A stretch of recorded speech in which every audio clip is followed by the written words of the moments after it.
Facciamo entrare, oggi nomino l'assessore.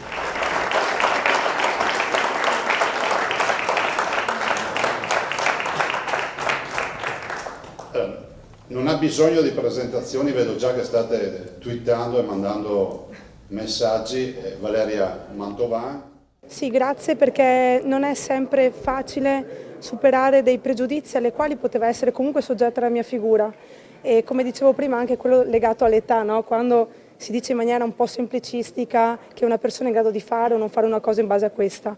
E invece io oggi mi sento di ringraziarli, come dicevo prima, anche a nome di quei tantissimi giovani che si danno da fare per cercare il proprio spazio nel mondo, magari partendo anche da contesti familiari, sociali, territoriali non sempre semplici.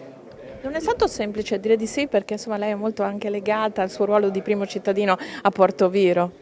Sì, io amo la mia città, Portoviro, e non è stato semplice, perché è chiaro che quando diventi sindaco lo rimani un po' sempre nel cuore. Però la cosa che mi consola è che io oggi posso essere molto più utile alla mia città e anche a tutti quei comuni che sono considerati un po' periferici, e io penso che portare l'esperienza di sindaco di un comune comunque medio-piccolo sia assolutamente utile, un po' anche per tutti quei comuni che cercano in qualche modo, i sindaci, gli amministratori che cercano in qualche modo di dare risposte. Io rassicuro i miei cittadini che non indosserò più la fascia, ma sono comunque sempre al loro fianco e Portoviro nel cuore.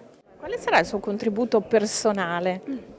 Io penso che il contributo più importante che darò sarà quello di amministratore di un piccolo comune, perché spesso noi sindaci, almeno io lo sono ancora per qualche giorno, ci troviamo ogni giorno a dover prendere delle decisioni a fronte di nuovi problemi che si aprono. Ecco, questa modalità operativa io sicuramente la porterò con me, e ho fatto anche un po' tesoro di quelle che sono le principali difficoltà che incontrano gli amministratori, diciamo, locali, che sono un po' la prima frontiera tra il cittadino e la cosa pubblica, e quindi io mi sento di portare questo contributo.